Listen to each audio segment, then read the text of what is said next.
Merci pour ta présence au milieu de nous. Merci de nous avoir réunis autour de ta présence.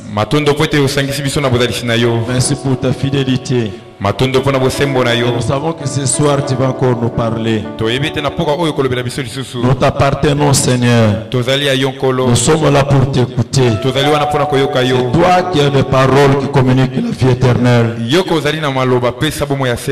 Nous disposons nos cœurs. Mets ta semence en nous, afin que nous puissions vivre à jamais. Au nom de Jésus, nous avons ainsi prié. Amen. Amen. Alléluia. Amen. Que Dieu te bénisse, toi qui es venu ce soir.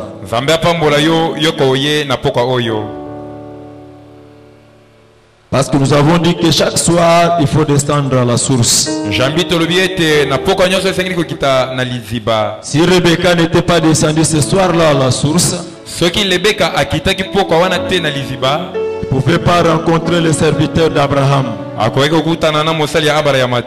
Parce qu'il était descendu, et la faveur de Dieu lui avait été accordée. Et nous avons dit que la source, c'est l'église. Là où chaque soir nous devons descendre par le puiser de l'eau. Parce que le Saint-Esprit agit dans l'église. C'est dans l'église que le Saint-Esprit est allé chercher une épouse pour le Seigneur.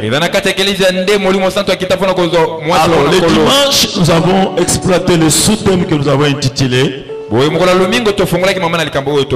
Consultons la jeune fille. Alléluia. Amen. Bien-aimé, après que le serviteur s'est présenté dans la famille d'Abraham,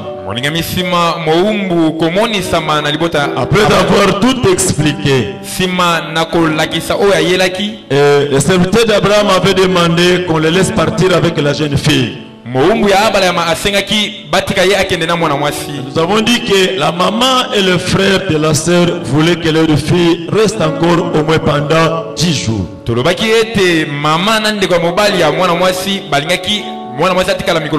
Donc la famille ne voulait pas se séparer brutalement de leur fils. Ils étaient tellement attachés. Mais le serviteur avait dit qu'on pouvait les laisser partir avec la jeune fille. Ce qui avait poussé à la famille de dire à l'homme de Dieu, consultons la jeune fille pour qu'elle-même puisse prendre la décision. La Bible dit qu'on avait consulté Rebecca. Rebecca avait dit oui, je partirai. Et ce matin-là, le serviteur s'était levé avec Rebecca et ils étaient partis. Là, nous avons dit que Rebecca avait cru à la parole du serviteur d'Abraham. Il partait pour un pays, une ville qu'il n'avait jamais connue. Il partait pour un mari qu'il n'avait jamais vu. Mais il avait cru à la parole du serviteur d'Abraham. Nous avons dit que tout ce qui s'était passé, c'était l'ombre. Parce que le serviteur d'Abraham qui était allé à la recherche de la femme, c'est le Saint-Esprit. Et la femme qui était Rebecca, lui qui était l'ombre, et la réalité c'est nous, l'église, les frères enfants de Dieu.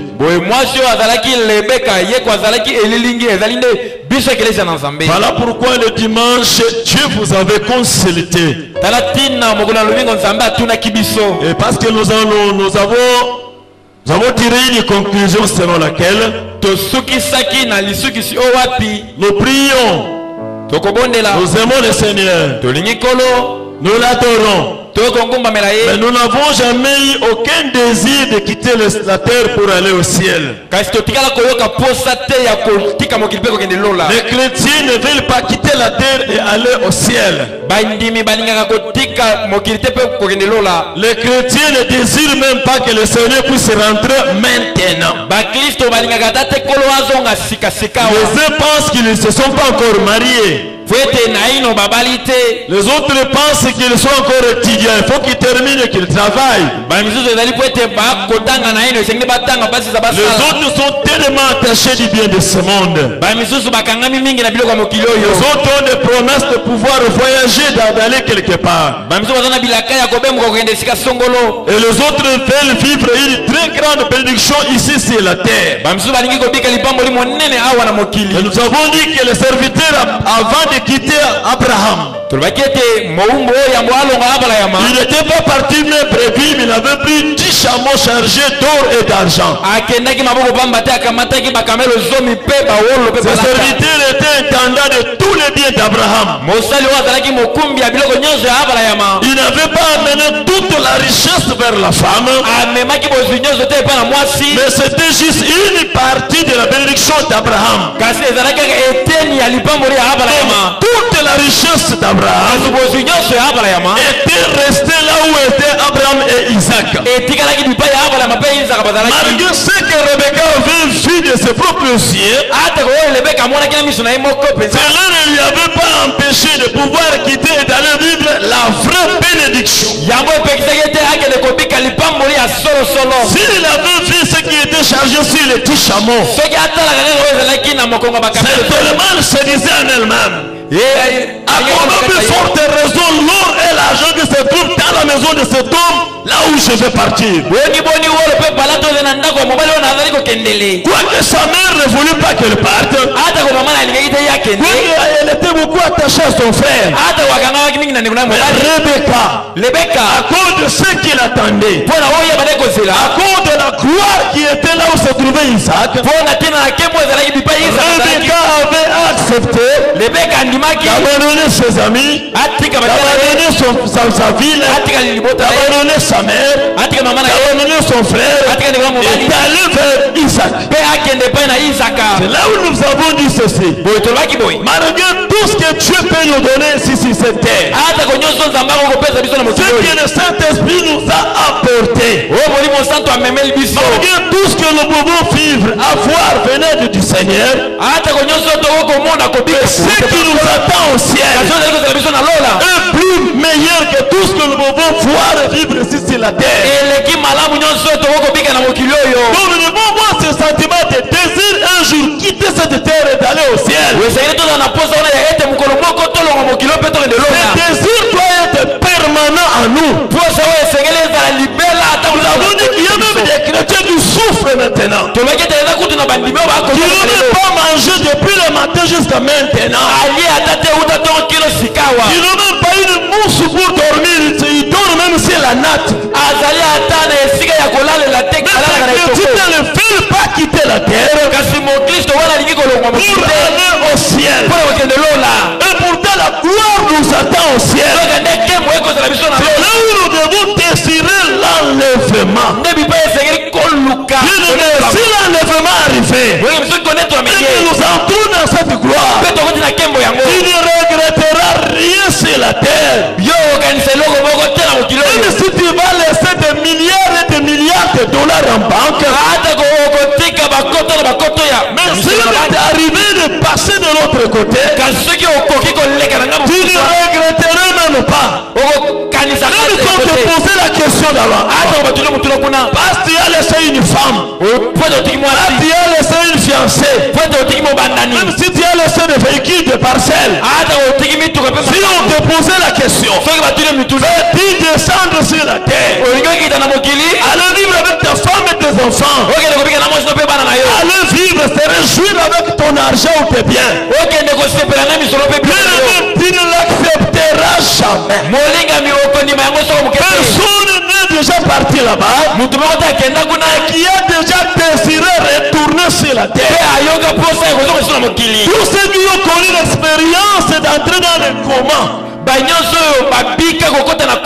ils sont rentrés difficilement. Mais il y a une meilleure vie qui nous attend au ciel. Nous devons désirer le retour du Seigneur. Et là où nous avons conquis le livre d'Apocalypse, l'Apocalypse dit, et l'esprit et l'épouse disent, viens. Et Jésus répond en disant, je viens bientôt. Bien,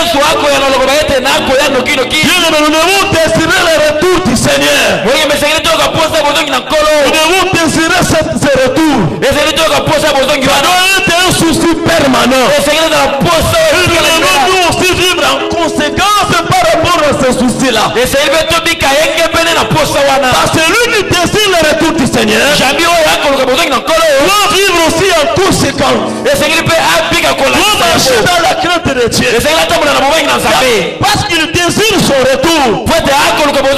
Ça lui permettra d'être prêt chaque jour. On avait consulté Rebecca. Rebecca a dit, je dois partir. Je suis prêt à vous laisser. Malgré mon attachement, je suis prêt à vous laisser et de suivre cet homme pour aller avec mon mari. Parce que la Bible dit, l'homme quittera son père et sa mère, il va s'attacher à sa femme et les deux deviendront une seule chair. Je vous avais dit qu'Abraham avait défendu au serviteur. N'amenez pas mon fils dans mon pays d'où je suis sorti. Si la jeune fille refuse de venir, tu seras dégagé de l'engagement que je te fais faire aujourd'hui. Et toi n'amène pas mon fils là-bas. La femme qui doit quitter pour venir ici où nous sommes. Ce n'est pas Jésus-Christ qui quitter le ciel et venir vivre sur la terre. Parce que toi tu aimes la terre. Parce que toi tu aimes Matarikibala. Parce que toi tu aimes la RTC. Tu aimes les véhicules de ce monde. Parce que toi tu aimes la nourriture de ce monde. Ce n'est pas Jésus-Christ de quitter le ciel. Il est venu vivre sur la terre. Le Dieu dans la bouche d'Abraham avait dit ceci. La fille qui doit quitter son pays et de venir faire nous. Et toi n'amène pas mon fils. Donc le Saint-Esprit a comme mission de chercher la femme de Jésus, de la préparer et de la mener vers le Seigneur Jésus-Christ. Amen. Alléluia. Amen. Nous devons avoir ce désir-là chaque jour. Nous devons désirer le ciel. Si nous croyons que le ciel est plus meilleur que la terre, nous aurons ce désir-là. C'est parce que nous ne croyons pas au témoignage du Saint-Esprit. Le Saint-Esprit nous dit que le ciel est plus meilleur que la terre. Nous ne croyons pas à ce témoignage. Ce qui veut que nous ne désirons pas le ciel. Quand nous ne croyons pas au témoignage du Saint-Esprit, nous avons déjà vu. Bien aimé, l'Europe est plus meilleure qu'ici. Dans certains domaines. Quand on te fait la promesse que tu vas voyager dans 10 jours, ce qui va arriver c'est quoi? Il faut que tu sais. Et là où tu vas partir, c'est un pays plus meilleur que la RDC. Tu n'auras plus sommeil pendant 10 jours. Tu commenceras à penser à réfléchir l'Europe. Et si par exemple on te dit dans 10 jours tu vas rentrer au village, au fin fond du village, tu ne vas pas les désirer. Parce que le cadre où on te présente est mauvais par rapport à ici à Matarikibala où nous sommes. Si on nous promet un cadre plus meilleur, l'homme a tendance à avoir ce désir-là de partir si vite.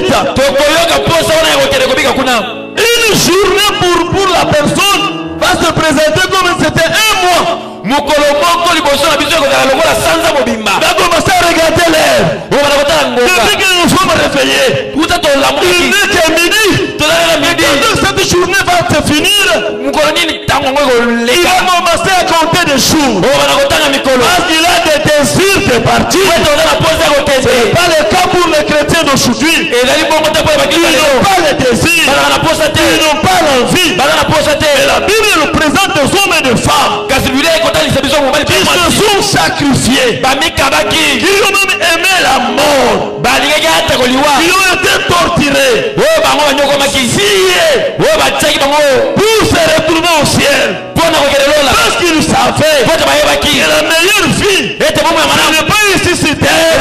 C'est au-delà de la mort. On les a sciés. Ils voulaient une meilleure résurrection. Parce qu'ils avaient cru au témoignage du Saint-Esprit. Cette vie n'est pas meilleure. Cette vie de la terre n'est pas meilleure. La vraie vie est au ciel. Pour le ciel, je suis prêt à se sacrifier. Vu qu'on me tue aujourd'hui, je me laisserai être tué. Mais je n'abandonnerai pas le Seigneur pour que j'aille vivre mon meilleur vie. C'était le cas. Des femmes mariées qui avaient aussi des maris, qui avaient aussi des enfants, mais ils avaient accepté quitter la terre et d'aller au ciel. Alléluia. Amen. Et ce n'est pas aujourd'hui. Là, il faut contacter à parler par force. Mais nous avons connu les héros dans la foi. Les grands hommes de Dieu des siècles passés. Comme des Jérôme. Comme des Hur. Ils se sont laissés liés dans les poteaux. On a mis les feux et commencent à chanter. Avec on allume le feu, il chante. On allume, il chante. Il est en train de chanter dans le feu jusqu'à son dernier souffle. Parce qu'il sait que cette vie n'est pas une vie. Mais la meilleure vie existe. Parce qu'ils avaient cru au témoignage du Saint-Esprit. Ce n'est pas le cas pour les chrétiens d'aujourd'hui. Ils ne pensent pas du ciel. Ils disent affectionnez-vous aux choses d'en haut. Les chrétiens d'aujourd'hui, ils n'ont pas d'affection des choses d'en haut. Cette vie n'est pas meilleure. Alléluia. Amen. Même si tu dors à l'inter, même si tu dors à l'hôtel du fleuve, ce n'est pas comparable à la vie qui nous attend au ciel. Vous avez dit que les anges connaissent très bien les États-Unis. Les anges connaissent très bien Dubaï. Les anges connaissent très bien la France. Mais les anges n'ont jamais eu même un seul instant de désir de quitter le ciel et de vivre aux États-Unis. Pour les anges, les États-Unis, c'est un cadre très sale. Un cadre indigne. Le ciel est plus meilleur. Alléluia. Amen. Donc nous devons désirer le ciel. Nous devons avoir ce désir-là. Et l'esprit et l'épouse disent viens. Nous devons désirer le retour du Seigneur. Et nous devons se vivre en conséquence. Ça c'est le rappel de ce que nous avons dit le dimanche. Et pour ce soir, toujours dans le même ordre d'idées parce que nous allons prier après. Nous allons parler d'un aspect des choses. Alors je vous parle du mystère de l'iniquité. Bien-aimé, c'est vrai que ce sont des choses qui arriveront juste après l'enlèvement. Des choses que nous allons lire maintenant arriveront après l'enlèvement. Bien-aimé, après l'enlèvement, il viendra sur la terre des moments difficiles. Des moments très compliqués, des moments difficiles à vivre. Parce que toute la terre sera livrée à Satan. À part Israël, à part la nation d'Israël, selon la promesse que Dieu avait faite à leur père, après l'enlèvement. Et aujourd'hui, beaucoup de choses ne se font pas. Parce que les chrétiens sont encore sur la terre. Souvenez-vous du jour où Noé était entré dans l'arche. Ce n'est qu'après que la souffrance avait commencé. Pensez aux sorties du juste l'autre la vie de Sodome et Gomorrhe. Ce qui est arrivé à Sodome et Gomorrhe après la sortie de l'autre. Ce qui arriva du temps de Noé. Ce qui arriva du temps de l'autre. Arrivera de même au jour du Fils de l'homme. Après le départ de l'église, il viendra des temps difficiles sur la terre. Toi qui m'entends ce soir, bien-aimé, ce n'est plus le temps de blaguer avec ta foi. Prends ta vie chrétienne au sérieux. Laissez ce qu'il y a à laisser. Abandonner ce qui convient à abandonner. Détourne-toi du mal. Sois sérieux et sincère avec le Seigneur. Alléluia. Amen. Alléluia. Ah. Pour qu'en ce jour-là, et tu puisses participer avec tous les saints. Comme je l'ai dit, je vais vous parler du mystère de l'iniquité. Nous allons peut-être toucher un aspect aujourd'hui qui va nous conduire à la prière. Et nous continuerons demain. Comme je viens de le dire, ce sont des choses qui arriveront après l'enlèvement de l'église. Je vous partage ces choses toujours de vous communiquer un souci, de vous communiquer un souci, de désirer le ciel, de vouloir quitter la terre et aller au ciel, de comprendre que la terre n'est pas bonne, la vie de la terre n'est plus meilleure. Nous devons désirer cette vie qui nous attend et vivre en conséquence pour pouvoir accéder à cette vie qui nous attend tous. Apocalypse chapitre 13.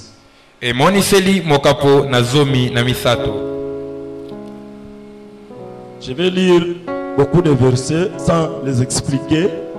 Ce sont des choses que vous connaissez. Apocalypse chapitre 13, versets 1 à 4.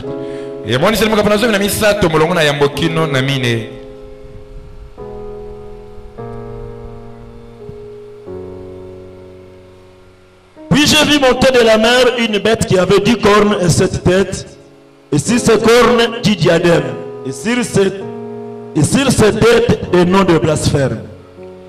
Namonaki nyama kobimana mai monene azalaki na maseke zomi na mito sambo mpe na maseke na ye mitole na bokonjejomi pe na mito na ye kombo na kotuka. La bête que j'ai vue était semblable à un léopard, ses pieds étaient comme ceux d'un ours et sa gueule comme une gueule de lion. Le dragon lui donna sa puissance et son trône et une grande autorité. Nyama oyo namonaki azalaki na motindo na nkoi, makolo na ye lokola makolo na ngombolo pe monoko na ye lokola monoko na nkosi. Dalado na apesi ye nguya na ye na kiti na bokonzi na ye na bokonzi. J'ai vu l'une de ses têtes comme blessée à mort, mais sa blessure mortelle fut guérie. Et toute la terre était dans l'admiration derrière la bête.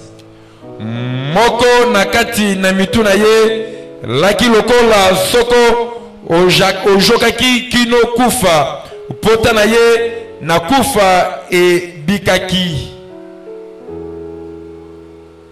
Et toute la terre était dans l'admiration derrière la bête. bato basambelaki dalagona.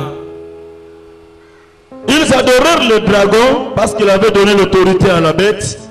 Ils adorèrent la bête en disant, qui est semblable à la bête et qui peut combattre contre elle. Bato basambelaki dalagona poete ye apesaki nguya na nyama pe basambelaki nyama koloba ete nani akokani na nyama nani akoki ko bundana na ye. Bien-aimé, Moringami, je voulais juste soulever un aspect. na lingika kana fongola eteli moko. Les textes que nous venons de lire s'accompliront après l'enlèvement de l'église. Litangi liuti biso kotanga ekokogisa masima na konetola ya mwasi ya libala. Parce que là la Bible dit Jambi wana Bible le dit que quelqu'un, un antichrist s'élèvera. Motelemeli Kristo akotelema. Le diable déversera sur lui toute sa puissance. Diabulu akosopa likolo na ye nguya na ye nyonso. Donc cet homme serait sur la terre l'incarnation de Satan. Moto wana na mokili oyo akozala oyo alata satana. Donc un Satan humain. Satana na bonzoto. Un homme qui agira comme Satan sur la terre. Moto oyo akosala lokola satana na mokili oyo. Et la Bible dit que les hommes de toute la terre, bato ya mokili mobimba, c'est la Bible qui le dit, adoreront la bête. Bakongumba mela nyama. On ne dit pas qu'une partie des hommes de la terre. On dit tous les habitants de la terre adoreront la bête. Bien aimé, quand nous vous disons ici adorons le Seigneur, pendant que les autres adorent, toi tu n'adores pas. Peut-être nous pouvons comprendre que ton temps n'est pas encore arrivé. Mais un jour viendra où tu adoreras. Maintenant on te supplie, adore le Seigneur. Pendant que les autres adorent, tu ne veux pas adorer. Les pasteurs ne te forcent pas d'adorer le Seigneur. Tu es libre d'adorer ou de ne pas adorer. C'est ce qui fait que par moment nous voyons les saints adorer très bien le Seigneur. Pendant que les autres adorent, les autres sont là, bras croisés, ils regardent à gauche, à droite.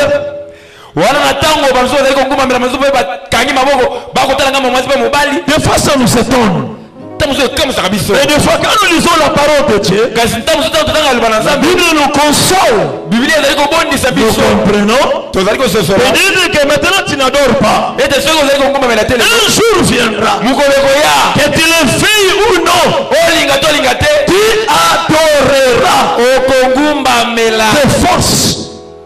Mais tu n'adoreras pas le Seigneur. Tu adoreras Satan. Ce n'est pas moi qui le dis. C'est la Bible qui le dit. Le jour où l'enlèvement aura lieu, toi fidèle de l'église évangélique et la porte des brebis, si seulement tu réalises, beaucoup de bien-aimés sont disparus. Tu vas voir le pasteur n'est pas là. Tu vas chercher sa fils et elles ne sont pas là. Cherche sa femme non plus n'est pas là. Tu vas aller voir le frère Nathan. Tu vas aller visiter le pasteur Jean-Claude. Quelques bien-aimés de l'église. Vous vous retrouvez qu'à 18 ce soir là à l'église. Ne cherchez pas à vous consoler. Sachez seulement que le plus courageux d'entre vous disent que le temps d'adorer le Satan est arrivé. Nous sommes partis. Nous allons adorer Satan. Parce que le pasteur nous avait enseigné ces choses. Tous ceux qui ne participeront pas à l'enlèvement, ils adoreront Satan. Est-ce que vous me saisissez? Alléluia. Amen. Voilà pourquoi je vous supplie, bien-aimés. de prendre ta vie chrétienne au sérieux. Cessez avec des aventures.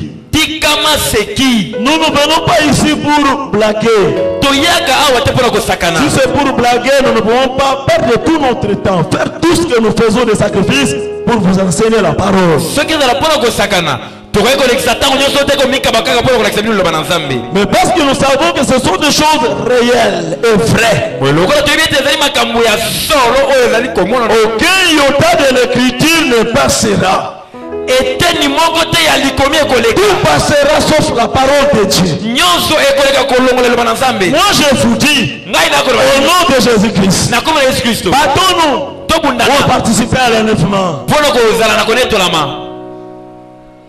Tout celui qui ne participera pas à l'enlèvement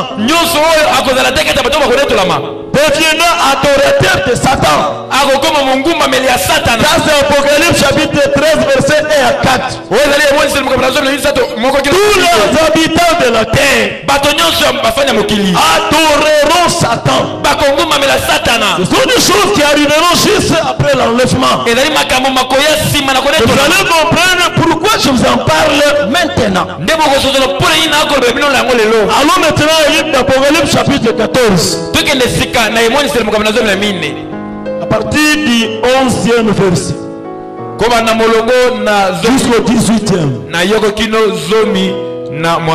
Puis j'ai vu monter de la mer une autre bête qui avait deux cornes, semblable à celle d'un agneau, qui parlait comme un dragon.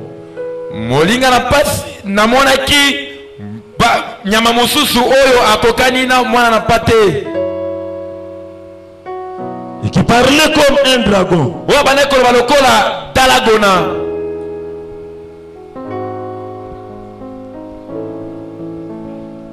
Verset 12. C'est Apocalypse 13. Apocalypse 13. Toujours dans l'Apocalypse 13 plutôt. Apocalypse 14, 13, à partir du 11e. Maintenant c'est 12e. Elle exerçait toute autorité de la première bête en sa présence, et il faisait que la terre et ses habitants adoraient la première bête dont la blessure mortelle avait été guérie. Et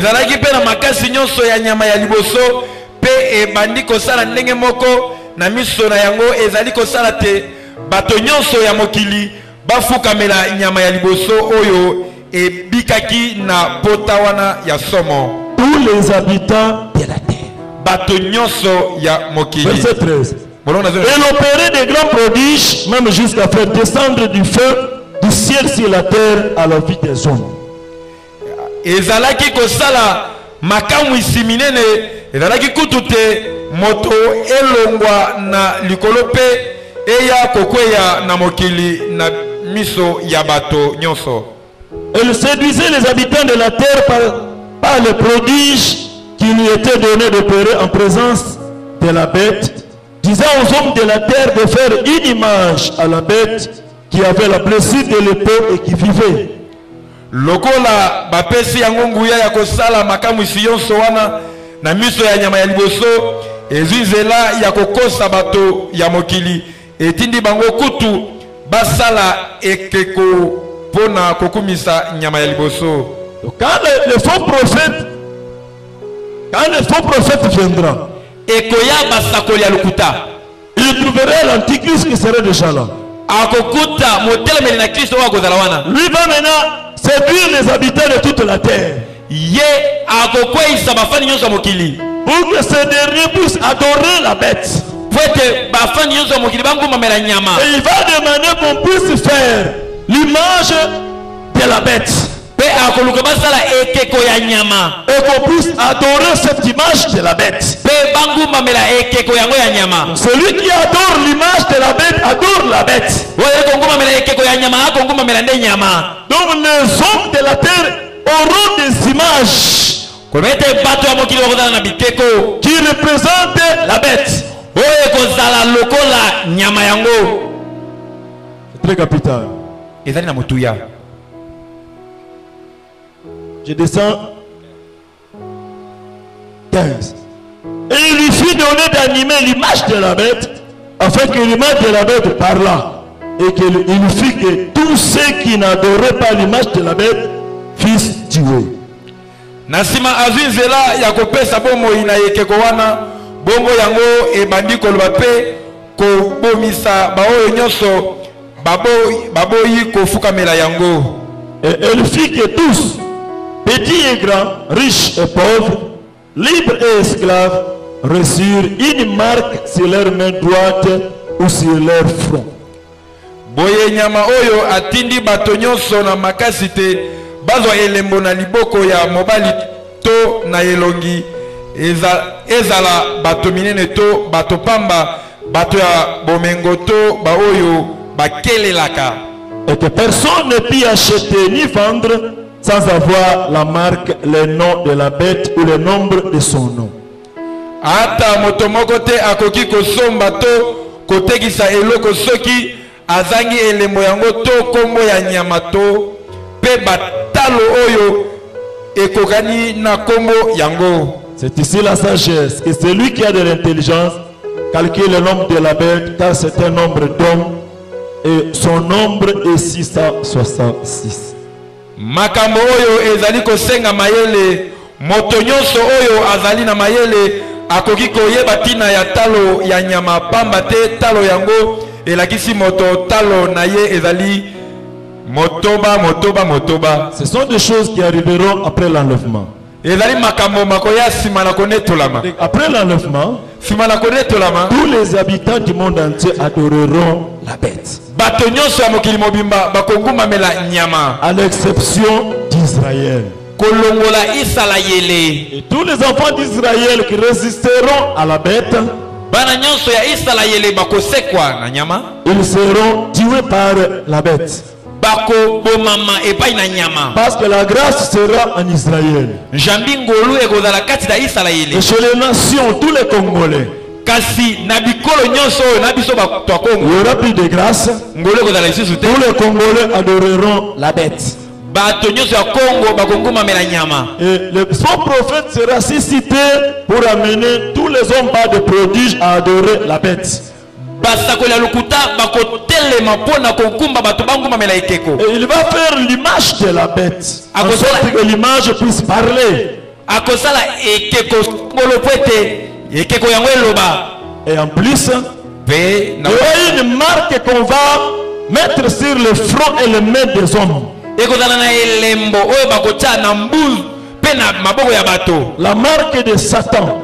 Elembo ya Satana. Tous les hommes auront la marque sur leur front et sur leurs mains. Bato nyonso bakozala na bilembo na mbuzu na bango pe na loboko na bango. Je vous parle de ces choses nakoloba bino makambo oyo que vous pouvez, qui peut même dépasser votre compréhension. Oyo bokokita mususu kososola yango malamu malamu te. Mais le jour où l'église sera enlevée, kasi mukolo ekeleza ekonetolama. Toi qui fréquentais cette église et qui continue à faire des aventures, yoko bandaki koya na ekeleza ope bandaki kokoba na kosala maseki. Ce jour-là, quand il y aura une marque sur ton front, quand il y aura une marque sur ta main droite, ce jour-là tu comprendras. Ce que le pasteur disait, c'était vrai. J'ai maintenant la marque de Satan sur mon corps. Vous ne vouliez ou pas, vous porterez cette marque-là de Satan. Parce qu'après l'enlèvement, la vie sera difficile. On ne peut pas t'embaucher à un travail quelconque si tu n'as pas la marque de la bête. Tu ne peux pas vendre au marché si tu n'as pas la marque de la bête. Tu ne peux pas acheter au marché quelque chose si tu n'as pas la marque de la bête.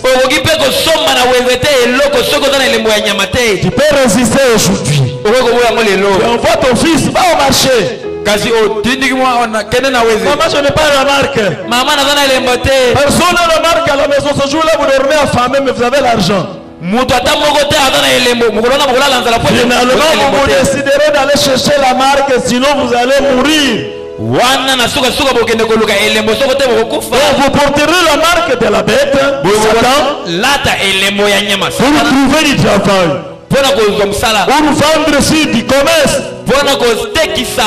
Je ne sais pas ce que vous vendrez à ce moment-là. Certainement, ce sont les mêmes choses. Et nous ne serons plus vos clients, nous ne serons plus là. Et pour aller acheter, il faut voir la marque de la bête. Ce sont des choses qui arriveront juste après l'enlèvement. Et ces choses-là seront de manière claire. Vous vous promènerez. Pas vous, mais ceux qui vivent qui mènent leur vie d'aventure, continuent dans les aventures. Ils se promèneront avec les marques de Satan sur leur corps. Sans cette marque, tu ne pourras plus vivre. Ce sont des choses qui arriveront après l'enlèvement. Nous en parlons pour vous amener à désirer l'enlèvement. Mais si nous vous en parlons maintenant, parce qu'il y a une raison. Le temps n'est pas encore arrivé. Quand tu lis la Bible, entendre ce qu'on prêche par rapport à ces événements qui viendront après l'enlèvement, les choses peuvent te sembler un peu compliquées. Il faut difficile à croire. Mais quand nous considérons ce qui se fait aujourd'hui, nous disons que la parole de Dieu est la vérité. Et laisse-moi vous dire que Jésus-Christ, il revient bientôt. Christ est à la porte. Dans quelques minutes, dans quelques heures, dans quelques jours, dans quelques mois, dans quelques années, Jésus-Christ va venir. Même si vous ne dites pas Amen, ne croyez pas. Amen. Mais je vous dis que c'est la vérité. Je vous dis ce qui est fait. Nous vivons des choses que les apôtres Paul n'avaient pas vécues. Nous vivons des choses que même le Martin Luther King n'avait pas vécues. Nous vivons des choses déjà. Nous sentons déjà l'odeur de l'après-enlèvement. Nous sentons déjà le vent de l'après-enlèvement. Quand nous considérons ce qui se passe, il ne se passera plus plusieurs années. Et Jésus-Christ est revenu. Amen. Ne forcez pas papa. Ce n'est pas un problème d'amen ce soir. Je ne prêche, je ne parle pas de la bénédiction. Je parle ici de l'enlèvement. Là, on ne cherche pas les amens. On cherche la compréhension.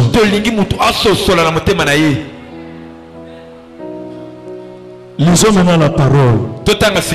Et Dieu nous fasse grâce parce que le temps.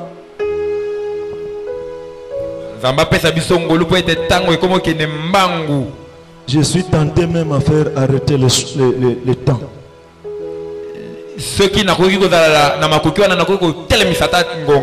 Je suis tenté à faire cette prière. Je vais vous amener, je tiens à vous amener quelque part. 2 Thessaloniciens chapitre 2 verset 1 à 8.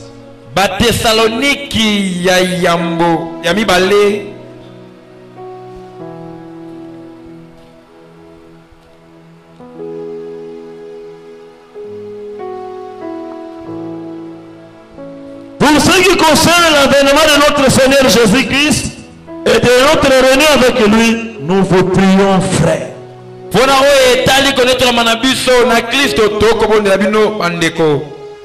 De ne pas vous laisser facilement embranler dans votre bon sens et de ne pas vous laisser troubler, soit par quelque inspiration, soit par quelques paroles, ou par quelques lettres qu'on dirait venues de nous, comme si le jour du Seigneur était déjà là.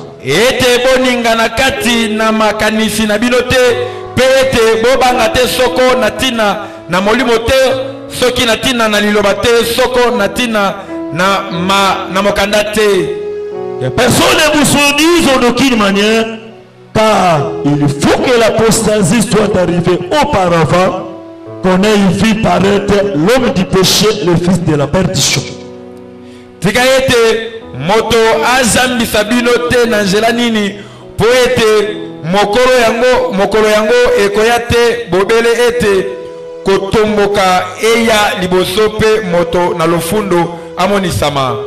C'est-à-dire que quelques hommes de Dieu, bato nambo ya nzambe, Paul ne les a pas identifiés dans la parole. Lokola ba talisi bango te na liloba. Ils avaient envoyé une lettre sur les Thessaloniciens ba komaki mokanda epa na ba Thessaloniki pour leur dire que Jésus-Christ revenait en ce moment-là. Pona koloba na bango ete Yesu Kristo esengelaki ya na tango wana. Ils avaient prêché en disant Jésus-Christ revient bientôt. Bateki koloba ete Yesu akoya noki. Alors maintenant, Paul va apprendre le contenu de la lettre. Boye Paulo akoizwa oyo etali mokanda wana. Alors Paul dit ceci. Boye Paulo alobi boye. Que personne ne vous séduise d'aucune certaine manière. Mutu moko te ajembisa bino na lolenge songolo. Que personne ne vous trouble. Mutu moko te akotisa bino na mbulu. Soit par quelque inspiration. Ata kona kopema masongolo. Ou soit par quelques paroles. Ata kona maloba. Personne ne vous séduise. Mutu moko te ajembisa en bino. vous disant que le jour du Seigneur est déjà là. Pona koloba na bino ete mukolo na kolo esili koya. Personne ne vous séduit d'aucune manière. Car il faut que l'apostasie soit arrivée auparavant.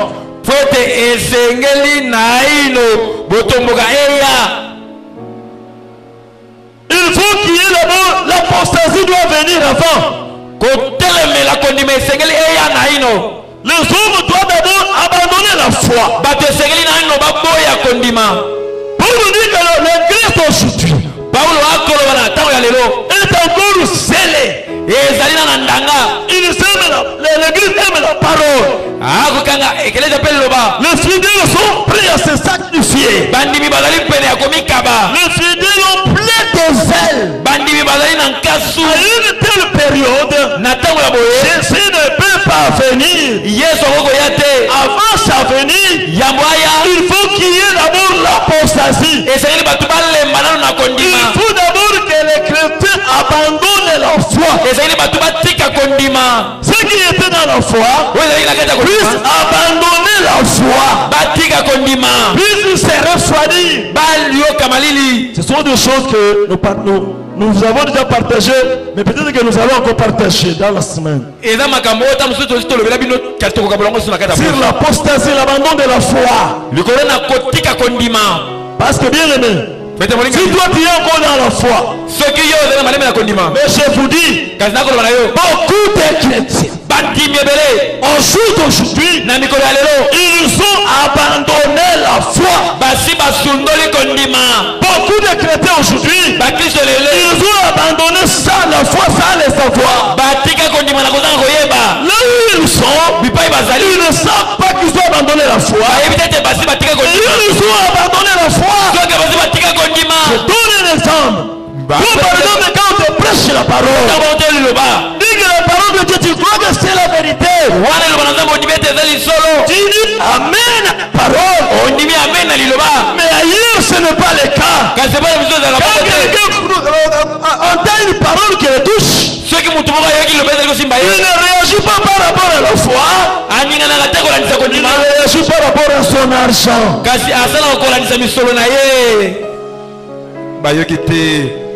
Laisse-le comme ça. Ce n'est pas la prédication de ce soir.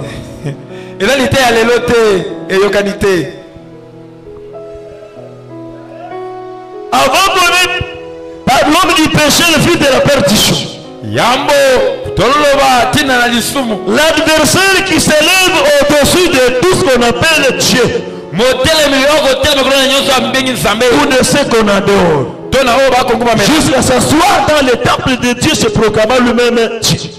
bino na kofana na temple na nzambe amibenga ata ko nzambe. Donc l'Apocalypse 13 et 14. Kola ete emoni selito na misato peso na Paul nous dit qu'avant que cet homme n'arrive, Paulo ete yambo muto aya. celui qui se proclamera Dieu, Oyo komibenga etazali nzambe. celui qui sera adoré, Oyo bakongumba mela. celui qui se mettra à la place de Dieu. Oyo komita lesika na nzambe. Avant que cet homme n'arrive dans le monde, Yambo muto na ya na mokili. il faut qu'il y ait d'abord l'abandon de la foi. Esengeli bato batika kondima. Aussi longtemps que les chrétiens n'ont pas encore abandonné la foi, Wana ba Kristo bakotika kondima te. on n'adorera jamais Satan. Bakongumba mela kaso mukete Pour satana. que ce temps de l'adoration arrive, Poete kongumba mela satana ya. pour qu'on dise que ce temps est arrivé, Poete bali bete tangwana ye. il faut que ce signe-là soit visible dans les églises. Esengeli bile mwana ye mono no na ba. Que les chrétiens abandonnent la foi. Ba Kristo batika kondima. Et au jour d'aujourd'hui, Bena mikolo lelo. beaucoup de chrétiens, Bandi mebele. eux-mêmes ils ne le savent pas. Bango mo ba yebi yango te. Beaucoup ont déjà abandonné la foi. Ete ebele basila kotika kondima.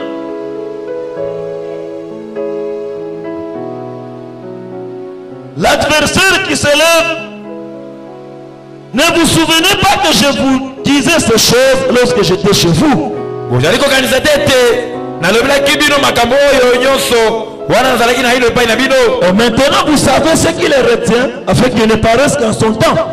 Boyebi pe yango ezali kopekisa ya sasa hivi ete emona na bobele. On nous dit qu'il y a quelque chose qui retient, c'est l'apparition de l'impie. Paulo lobi ete ezali na oyo ezali kokanga komonisama ya mbeba. Il y a quelque chose qui retient l'antichrist, l'apparition de l'antichrist. Ezali eloko moko ezali kokanga umoteme na Kristo. Ni cette chose-là, Soki eloko yango te. ni c'était cette situation-là. Soki likambo lina te. L'antichrist serait déjà là. Moteleme na Kristo esengelaki Il y aya. a quelque chose qui le retient encore. Kasi eza eloko yoko ezali kokanga ye na ino. Sinon, il allait déjà se présenter. Soko te esengelaki aya. Et laisse-moi te dire, Petikana na loba na yo. ce qui retient l'apparition de Satan, Oyo ezali kokanga komonisama ya ce Satana. qui retient l'apparition de l'antichrist, Oyo ezali kokanga komonisama c'est la présence de l'église sur la terre. ezali kolakisa Kristo na mokili. Mais le jour où l'église sera enlevée, Wana ekeleza ekoletolama. l'église qui le retient ne sera plus là. Oyo mpe mbondima kozala susu te. Satan sera incarné sur la terre et il sera adoré. Satana akumonana na mokili mpe bakongumamela ye. Alléluia. Amen. Et maintenant, c'est le verset 7. Sika ezali molongo ya sambo. Écoutez-moi, la Bible dit ceci. Biblia nanga lobi boye. Car le mystère de l'iniquité agit déjà. Jambi mabomba mi ya lofundo ezali komonana. Il faut seulement que celui qui le retient encore et il disparaît. Esengeli oyo azali kokanga ye na ino alimwa. Et alors paraîtra l'impie que le Seigneur Jésus détruira par le souffle de sa bouche et qui anéantira par l'éclat de son avènement. Bongo moto na lofundo akomona na polele ye oyo kolo Yesu akoboma ye na pema na monoko na ye pe akobebisa ye kimia. Paul dit, Paulo alobi l'apparition de cet impie, komonono ya moteleme yoyo, l'apparition de l'antichrist komonono ya moteleme na Kristo viendra après l'enlèvement. ekoya nsima na konetolama. Il dit au verset 7, akoloba na molongo na sambo. le mystère de l'iniquité Mabomba mi ya mbeba agit déjà. esili kobanda kosala. Alléluia. Amen. Le mystère de l'iniquité agit déjà. Mabomba mi ya mbeba ekosala. Et quand tu cherches le terme iniquité dans la Bible, Tango okoluka libunga to mbeba na Biblia. c'est là où les hommes de Dieu doivent faire des recherches pour comprendre les choses. Wana nde esengeli basali na Nzambe baluka luka mpona kososola makambo. Ils disent, nous ne péchons pas. Bakobeta biso toteyaka te. Nous posons certains actes, Tosalaka makambo misusu mais nous ne péchons pas. kasi toteyaka te. Ce ne sont pas des péchés. Bazali basumuki te. Mais la Bible dit, au moment où je vous prêche, Nataka nakoloba na bino. le mystère de l'iniquité agit déjà. Mabomba mi ya mbeba ebandi kosala. Malgré que ça paraîtra après l'enlèvement, maintenant je vous parle. Le mystère de l'iniquité agit déjà. Alléluia. Amen. Et le terme l'iniquité généralement vient du terme hébreu avant, qui signifie déviation, quelque chose de courbe et de tortue. Les chrétiens ne pêchent pas. Mais le ministère de l'iniquité signifie le mystère de la déviation. Alléluia. Amen. Est-ce que vous comprenez? Amen. Le mystère de la déviation agit déjà. C'est après l'enlèvement que ça sera tout visible. Et tout le monde adore Satan de manière directe. Aujourd'hui, avant même que cette apparition arrive, le mystère de l'iniquité, de la déviation agit déjà. Beaucoup d'églises ont dévié au jour d'aujourd'hui. Beaucoup de chrétiens ne pêchent pas, mais ils sont hors la parole de Dieu. Nous devons faire très attention dans les choses du Seigneur. Toute pratique n'est pas à suivre. Parce que le mystère de l'iniquité agit déjà. Même si tu vas dans une église, même si toute l'église va à gauche, si ce qu'ils font ne cadre pas avec la parole, ne le pratiquez pas. C'est un mystère. Un mystère, c'est quelque chose qui est caché. Cette déviation leur est cachée. Ils ont déjà dévié mais sans le savoir. Parce que c'est un mystère. Gloire à Dieu. Est-ce que vous comprenez? Amen. Nous ne pouvons pas copier une église quelconque ici sur la terre. Mais nous devons copier la parole de Dieu. Amen. Alléluia. Amen. C'est la parole qui doit être notre référence. Bien aimé, même si l'église évangélique la porte des brebis, restera l'unique église sur la terre. Il ne pratique pas ces choses. Bien aimé, acceptez que nous restions comme tels. Amen. L'essentiel pour nous que nous soyons, que nous faisons soit conforme à la parole. Gloire à Dieu. Alléluia. Amen. Alléluia. Amen. Nous allons l'approfondir demain. Le mystère agit déjà. Le mystère de la déviation. Ne suis pas ce que tu vois à la télé. Ne fais pas ce qu'on fait à la télé.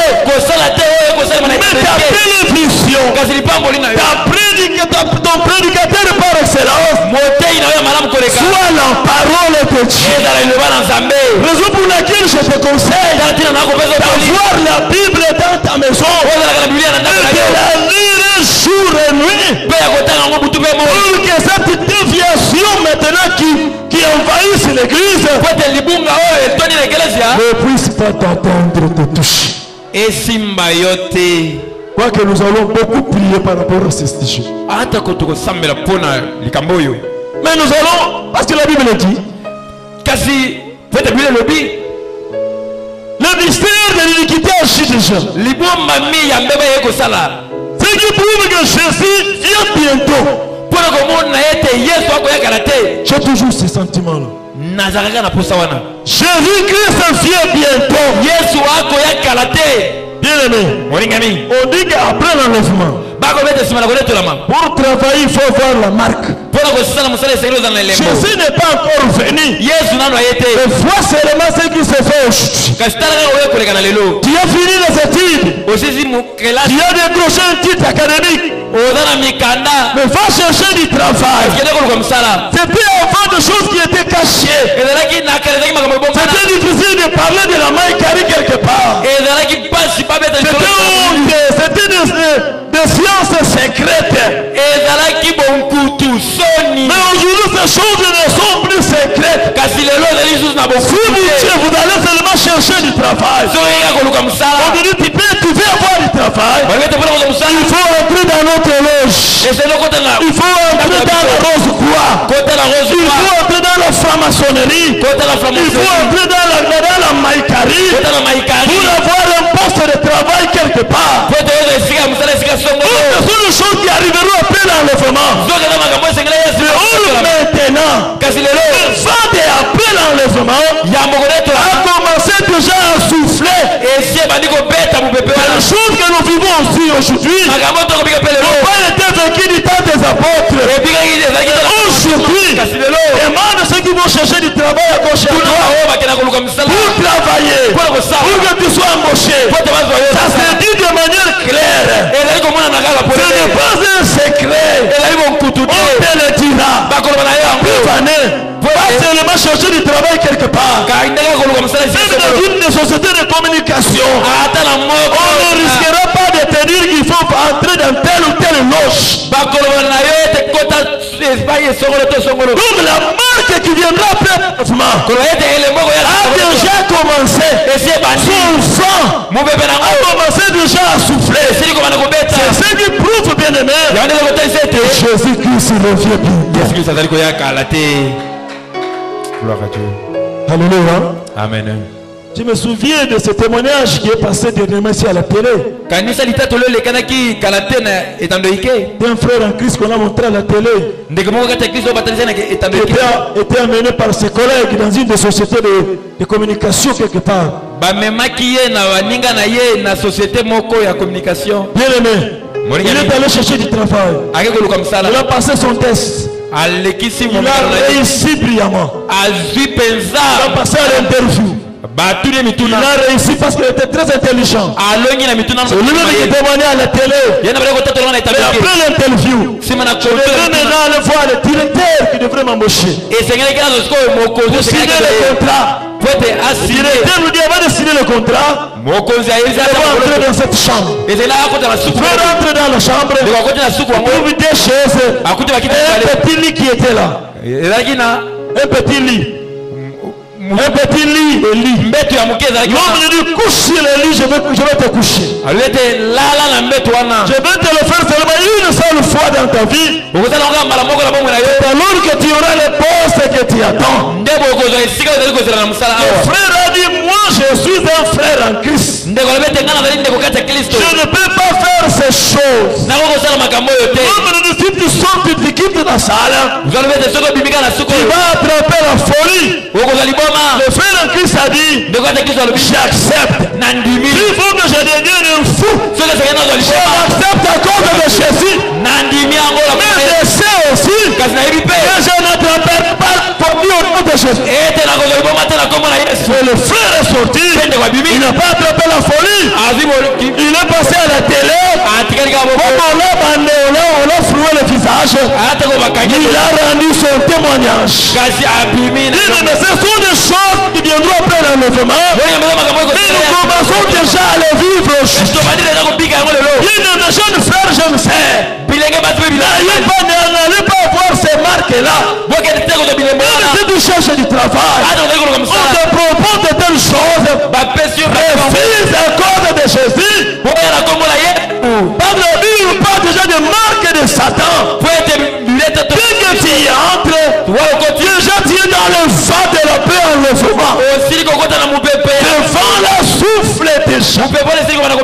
Aujourd'hui l'église est encore sur la terre. Nous voyons déjà ces choses. Mais alors quand l'église sera enlevée, qu'est-ce qui arrivera maintenant sur la terre? Les hommes de toute la terre auront une marque sur leur front. La marque de Satan. Et déjà maintenant, malgré le président de l'église, ces marques-là de Satan se donnent déjà. Je parle maintenant aux jeunes sœurs. Ne vis pas un frère parce qu'il y a beaucoup d'argent. La plupart d'argent que tu vois sur la route, la plupart des chips que tu vois sur la route, ce sont les fruits du sang humain. Mais seulement c'est une bonne richesse. Ne t'accroche pas à quelqu'un qui te conduit sur la route, qui veut te prendre en mariage. Ne t'accroche pas à lui parce qu'il a beaucoup d'argent, parce qu'il a des chips, parce que c'est un directeur quelque part. Que cela ne soit pas ton critère, mais que ton unique critère, que ton frère là soit chrétien, et que tu sois rassuré que c'est un chrétien. Bien-aimé, c'est mieux d'épouser un mari dont tu connais l'origine de son argent. Mais quelqu'un dont tu ne connais pas l'origine de sa fortune, méfie-toi, bien-aimé. Et il te réserve. Ne te donne pas. Alléluia. Sois prudent, j'aime ça. Vaut mieux manger des matembele chez toi à la maison et d'entrer au ciel que d'aller vivre dans l'opulence et alors finir ta vie en enfer. Gloire à Dieu. Gloire à Dieu. Alléluia. Amen. Bien-aimé, que ces choses-là ne t'attirent pas. Soyez prudents, j'aime ça. Une chip s'arrête. Ne tremble pas. Il ne faut pas trembler. Moi je n'en suis pas tout ce monde-là. Je peux te voir dans n'importe quel chip, quel véhicule. Mais je sais que ma petite voiture a plus de valeur que tous les autres chips. Parce que ma voiture c'est le fruit de la belle chose de Dieu. Mais les autres chips, les gens ce ne sont pas des chips. Ce sont des hommes. Je ne sais pas de quelle manière ils ont eu cet argent. Mais moi-même je connais l'origine de mon argent. Ne suis pas ces gens-là.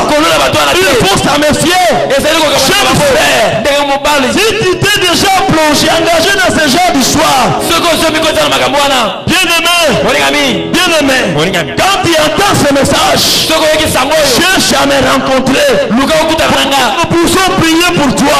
Je sais que tu t'es engagé dans l'ignorance. Je sais que tu t'es engagé dans l'ignorance. J'avais aimé le témoignage d'une sœur ici à l'église qui avait un jour fêté son anniversaire. Alors il devrait aller fêter son anniversaire au Bas-Congo avec un frère de l'église et un autre ami. Pendant qu'ils étaient sur la route, ils ont vu une jeep s'arrêter. L'homme là leur pose la question: où est-ce que vous allez? Nous allons au Bas-Congo à Kisantu. Moi aussi je vais à Kisantu, je vais vous conduire. Comme ça, vous pouvez me tenir compagnie. Nous étions maintenant 4, ils allaient maintenant faire le Bas-Congo. La route elle commençait à s'échanger. L'homme leur dirait qu'il venait de l'Europe, il vit là-bas. Il laisse ferme à Kisantu. Arrivé à Kisantu, il les a fait descendre, mais il leur a dit que non, je vais retourner à Kine autour de 16h.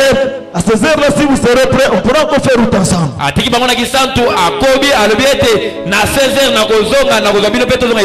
16h, ils se sont retrouvés, ils sont rentrés. Ils se sont échangés les numéros de téléphone et tous. 3 mois après, la sœur va voir des révélations. Va voir des révélations. Et cette sœur là est venue me voir. Ta sœur, voilà ce que je vis. Ça c'est les révélations, ils les avaient eu après. Avant, mais moi il m'avait vu plutôt après. Alors l'homme là, il voit seulement son téléphone sonner. Qui a l'appareil? L'homme dit que non, c'est moi. L'homme qui vous a amené à Kassangoulou un jour, tout ça. Je suis au coin ici, je ne peux pas sortir comme ça, je suis au coin ici, je t'attends. Bon, la sœur s'est posé la question. Nous étions nombreux, pourquoi elle a appelé que moi? À la sœur est partie. Parce que l'homme lui avait dit non, je vous ai amené des cadeaux, venez les chercher. Les cadeaux, je vous ai amené des cadeaux. Et toi? Alors, la sœur est sortie sur la route. Elle a trouvé une jeep de l'autre côté. L'homme l'a appelé et elle a traversé la route. Bon, la sœur s'était dit, si aussi je me tiens devant la jeep, je risquerai de scandaliser les gens ici qui me verront. Il faut que j'entre dedans. Alors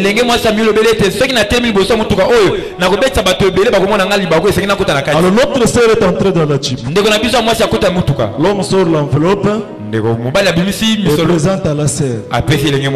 La sœur pose la question, c'est quoi? L'homme dit mais non, il faut regarder, ça c'est ton cadeau. La sœur a bougé l'enveloppe, il y avait une chaînette. Une chaînette en or avec une médaille. Alors les médailles, là sur les médailles, c'était l'étoile. On avait dessiné l'étoile avec un œil. Maintenant, la sœur s'est souvenue de tout ce que le frère Nathan leur avait commencé à les enseigner ici à la jeunesse.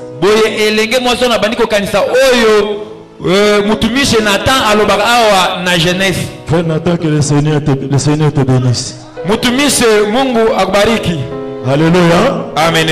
Raison pour laquelle, frère, papa, maman, il faut envoyer vos enfants à la jeunesse. Je n'ai jamais enseigné ces choses ici à l'église. Ces choses, on les enseigne à la jeunesse. Heureusement que la sœur participe à la jeunesse. C'est qu'il avait sauvé ce jour-là. Quand la sœur a regardé, c'était vraiment un or là, ça brillait. Alors l'homme lui dit non, il faut la porter. Il faut porter la chaînette.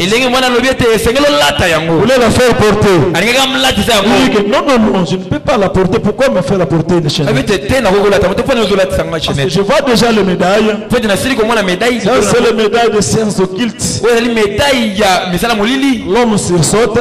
Il dit à notre sœur, je vois que tu es vraiment effrayé. Tu es vraiment effrayé. Alléluia. Amen. Alléluia. Amen. Alors la sœur a dit, je ne prends pas cette chaînette parce que je sens que la même chaînette, c'est la même chaînette que tu portes. Je ne prendrai pas cette chaînette. Ah, je sais que c'est du mysticisme, c'est des sciences occultes. Il lui a déposé l'enveloppe, il a ouvert la portière, et il est descendu et l'homme est parti. Est-ce qu'on peut acclamer le Seigneur? On peut acclamer le Seigneur. Bien aimé.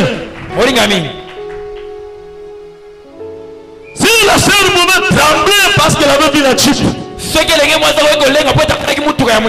parce que c'est quelqu'un qui vient de l'Europe. Il ne faut pas trembler parce que c'est quelqu'un qui vient en Europe. En Europe, il n'y a pas de Dieu. Satan, c'est l'Europe, bien aimé. D'ailleurs, je te conseille, si Dieu te bénit, si Dieu te bénit sérieusement, et que tu as tes enfants, ne sois pas pressé de les envoyer en Europe. Ils retourneront ici, rose chrétien. Ce que je vous dis, c'est la vérité. Est-ce que tu sois sûr que tu l'envoies chez quelqu'un qui va bien l'encadrer en Europe qui est chrétien? L'Europe, c'est Satan. Dieu aujourd'hui est en Afrique. Que servirait-il à un homme de gagner le monde entier s'il perdait son âme? Bien aimé, il ne faut jamais trembler. Ce sont des choses qui arriveront après l'enlèvement. Mais le vent déjà de l'après-enlèvement a commencé déjà à souffler. Fils de l'homme est déjà à la porte. Jésus revient bientôt. Pour avoir du travail aujourd'hui, il faut accepter d'appartenir à Satan. Presque dans toutes les sociétés de la RDC, même du monde, pour avoir un bon s'élever, il faut faire un pacte avec Satan. Nous savons que ces choses arriveront après l'enlèvement. Déjà maintenant, pendant que l'église est sur la terre, ces choses-là servit déjà.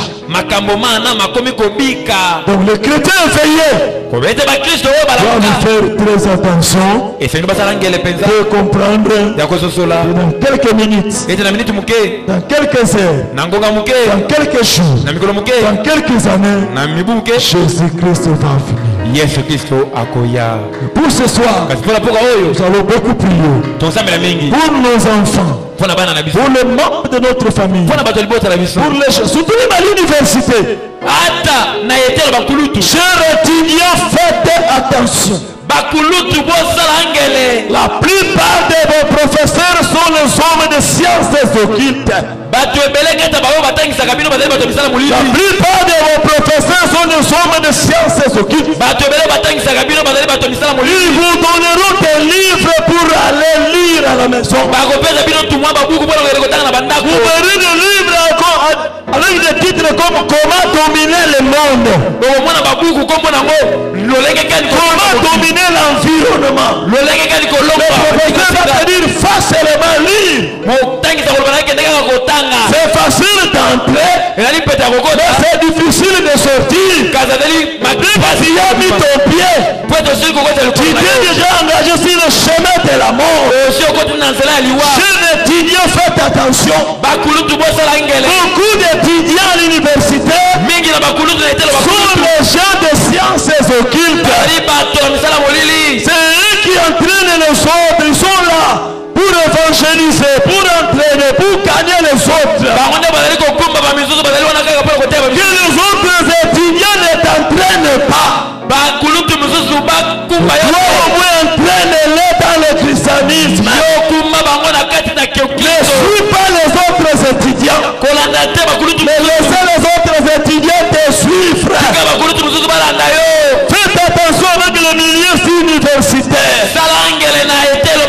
Faites très attention avec ce milieu-là. On te dira pour réussir à ce cours, il faut que tu sois initié. Sans initiation, tu ne réussiras pas à ce cours. Sans initiation, tu ne réussiras pas à mon cours. Jeunes frères, étudiants. Bien-aimé, méfie-toi de ces choses. Parce que le malheur, tant que l'église est encore là, le fan de la pleine enlèvement a déjà souffert. Jésus-Christ de Nazareth que nous servons ici est à la porte. Il va venir d'un moment à l'autre. Alors levons-nous, nous allons. Alléluia. Amen. Excusez-nous pour les 15 minutes de retard. Ça valait la peine. Bien-aimé, c'est demain que nous parlons de l'adoration. Comment on adore ça.